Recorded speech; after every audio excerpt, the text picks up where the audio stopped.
competitivo. Situación que viene complicando en mucho los bolsillos de los argentinos. Vamos a sumar la voz de un especialista, de otro especialista, David Miazo, economista de Fundación FADA. David, muchas gracias por atender a La Nación Más. ¿Cómo estás? Buen día. ¿Qué tal? Buenos días. Un gusto estar conversando con ustedes. ¿Cómo explicás esta situación que se viene dando de las diferencias tan grandes entre precios en supermercados de precios justos y lo que pasa en los comercios de cercanía? Bien, acá hay dos factores claves.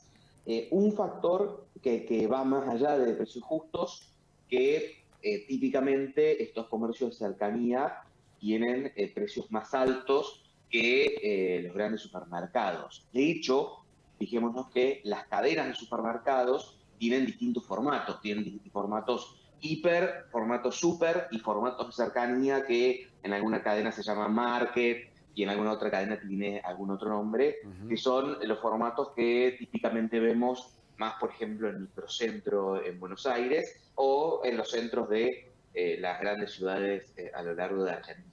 A lo que iba es que estos formatos de cercanía de las propias cadenas de supermercado también tienen precios mayores que las superficies más grandes.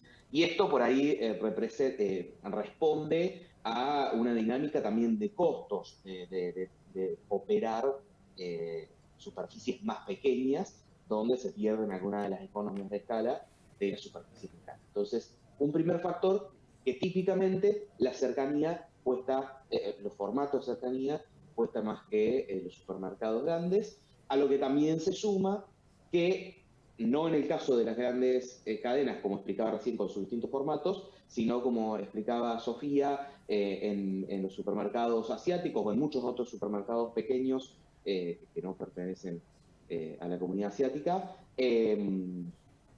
tienen también otro intermediario en la comercialización, como es un mayorista. Claro. Entonces, la cadena grande compra directo al fabricante y los supermercados más chicos tienen un mayorista al medio, lo cual le agrega. Esa es la situación normal para todos los productos. Y después, para precios justos, además de todo eso, se le suma que al no estar obligados, o en realidad muchas veces terminan estando obligados con algún otro programa. Recordemos que hace un tiempo se aplicó Super Cerca para estos casos de cercanía particularmente. Pero bueno, al no estar obligados o al no estar supervisados, también lo que suceden dos cosas. Una, o no acceden a los precios mayoristas más bajos bajo estos programas, o dos, aunque accedan, tienden a fijar los precios en el promedio del resto de los productos que están en góndola, por ejemplo. Un agua mineral, como mencionaba Sofía. Si el agua mineral de precios justos está sustancialmente más barata que todo el resto, tienden a poner ese producto, aunque accedan al valor mayorista más bajo, en el promedio de todo el resto de los productos. Entonces eso hace que termine estando más caro que el programa, pero lo cual no necesariamente implica que esté más caro que el resto de sus productos. Claro, que otras aguas. Si entiendo bien lo que planteas, David, es que normalmente y habitualmente estos comercios de cercanía, incluso las grandes cadenas, tienen diferencia de precios más caros que las grandes cadenas, pero en este caso se exacerba porque los precios justos están teniendo congelados o mucho más estables hacia la baja esos productos y por eso se amplía esa diferencia. Exactamente. Si tengo 5 productos de distintas marcas de una cosa y justo el de precios justos está muy por debajo, tiende a estar en el promedio y eso hace que termine estando por encima de los precios del programa. Digo, estos son básicamente los dos factores o tres que uno puede encontrar para tratar de explicar por qué esto sucede, lo que acaban de mostrar en el informe. Ahora, David, buen día. ¿Por qué crees que los gobiernos insisten con estos programas de precios claros, precios esenciales, precios justos para bajar la inflación? ¿Cuánto realmente ayudan en bajar esa inercia inflacionaria?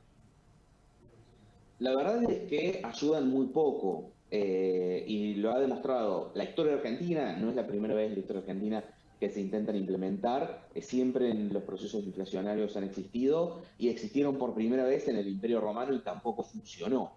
Y no funciona por una cuestión clave, que en Argentina y en muchos casos donde ha habido inflación en el mundo, el problema no son los precios. Entonces, si yo tomo medidas para contener los precios, no logro ningún resultado porque el fondo de la cuestión sigue existiendo. ¿Cuál es el problema que tenemos si no tenemos un problema de precios? Un problema de moneda. El peso todos los días vale menos y eso se refleja en que cada vez necesitamos más pesos para comprar los mismos productos. Es la misma situación que con el dólar. El gobierno no puede tomar medidas exitosas para tratar de controlar el dólar. A lo sumo logra efectos de una semana, de 10 días, pero no mucho más allá de eso. ¿Por qué? Porque el problema original no es el dólar, es el peso. Es exactamente el mismo reflejo, es el reflejo del mismo factor. El peso pierde valor, entonces eso se va reflejando en que sube el dólar y suben los precios. Por eso, cualquier medida orientada a los precios nunca va a tener efecto, porque si yo controlo 10 productos, pero otros 100 productos siguen subiendo al ritmo de la inflación, lo único que hago es que esos 10 productos se atrasen. Y cuando venga una renegociación del programa, cuando salgan del programa, aumentan todo lo que no aumentaron hoy. O en muchos casos, como hemos visto, aumentan antes de entrar al programa. Entonces, por esos motivos no han funcionado en la historia, no funcionan en Argentina y nunca van a funcionar. Lo que tiene es quizás un efecto electoral, ¿no? Digamos, de ánimo en una sociedad que las encuestas suelen dar una aceptación de este tipo de programas. Precios Cuidados se llamaba antes también, otro de los nombres. Y la gente los defiende porque el que va a las grandes cadenas puede ahí acceder a precios más baratos, ¿no? Sí, eso les iba a sumar, que si bien no tienen un efecto contra la inflación, o sea, no logran reducir la inflación del 100 al 80 por sí solos, lo que sí a lo que sí responden también es a una lógica política de mostrar reacción. Bueno, hay este problema, reacciono. Si bien no estoy solucionando el problema de fondo, muestro a la sociedad, muestro al electorado que algo estoy haciendo. Y si van al supermercado, encuentran el producto que están buscando, o probablemente no lo encuentren porque se acabó, o dejan llevar uno solo por el grupo familiar o lo que fuera, pero van y encuentran un producto que está más barato que todos los que están al lado y que tiene un cartel grande con el nombre del programa.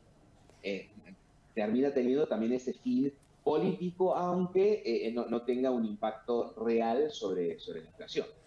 David, ¿cómo crees que va a evolucionar el consumo este año?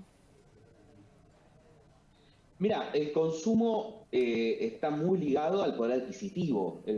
Los salarios han perdido desde diciembre de 2017, porque la pérdida empezó en el 2018, por eso el punto de comparación, han perdido el 23% del poder adquisitivo.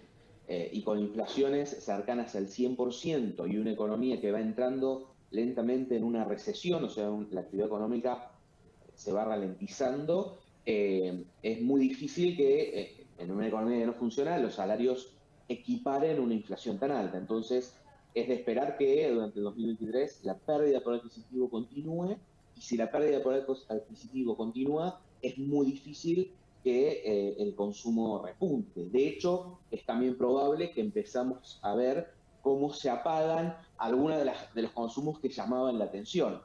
Algunos de los consumos de bienes durables, algunos de los consumos de turismo, restaurantes, etcétera, que por ahí llamaban la atención. Che, si hay tanta crisis, ¿cómo puede ser que haya tanto turismo o tanto consumo en bares y restaurantes? A medida que se va deteriorando el poder adquisitivo, también es lógico ver que algunos de esos consumos que no llamaban la atención en el contexto de crisis también se vayan a pagar. Sofi te preguntó de consumo, yo te pregunto de ventas, porque te vuelvo al tema inicial de precios justos y la diferencia de precios. ¿Cómo afecta esto también a las ventas de los comercios de cercanía? Porque imagino que bastante gente quizás enterada de que en esos lugares no están precios cuidados, hay compras que evita hacer, que si puede ir a las grandes cadenas, va a las grandes cadenas, bajando las ventas así de los comercios de cercanía, ¿no? Sí, tal cual. En los comercios de cercanía sufren dos cosas, digamos. Por un lado, el impacto de las diferencias de precios y la diferencia de precios con los programas de controles de precios que estamos conversando. Por lo tanto, ya tienen la fama entre el consumidor de ser más caros, entonces el que puede los evita, o el que tiene la capacidad de planificarlo lo evita. Y además también sufren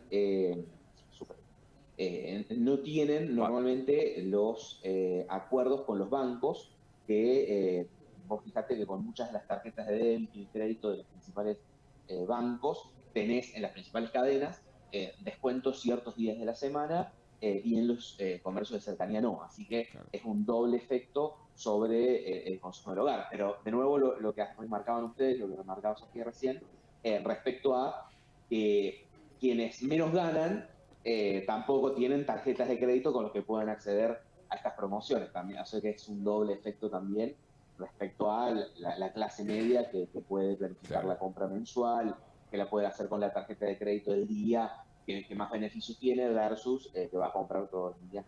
O sea, en esta película de terror se terminan perjudicando tanto los consumidores de menores recursos, ¿sí?, sobre los que tienen más posibilidades, y los comercios de menos recursos o más chiquitos sobre las grandes cadenas. Te sumo también con Sofi Diamante más información con comparaciones de precios, ¿no, Sofi? Exacto, Gaby, porque como contábamos, habíamos ido a un supermercado, a un comercio de cercanía y vimos los precios comparado con cuánto figuran en precios justos. Y vemos que, por ejemplo, un frasco de café de 100 gramos, precios justos dice que debería valer 362 y el supermercado de cercanía lo tiene a 550.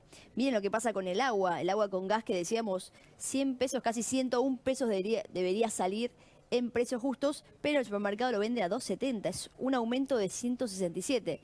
Y te cierro con el arroz, que es algo que se consume mucho, que cuesta 119 un paquete de 500 gramos en precios justos, pero el comercio de cercanía, el comercio de barrio, lo vende a 200 pesos, es decir, un 68% más caro. Estamos hablando, David, de arroz, aceite, agua con gas, no estamos hablando de productos de, no sé, de belleza, si uno quisiera decir alguno más especial.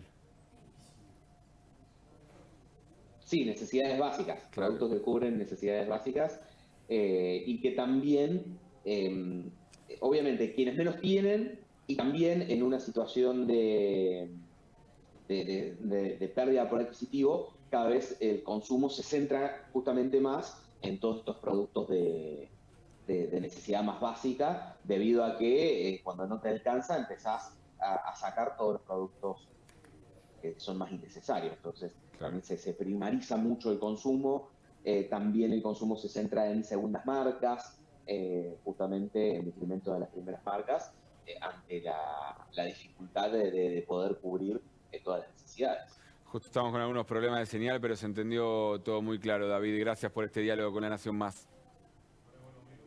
Gracias, un gusto conversar con ustedes, que tengan buena mañana. Igualmente.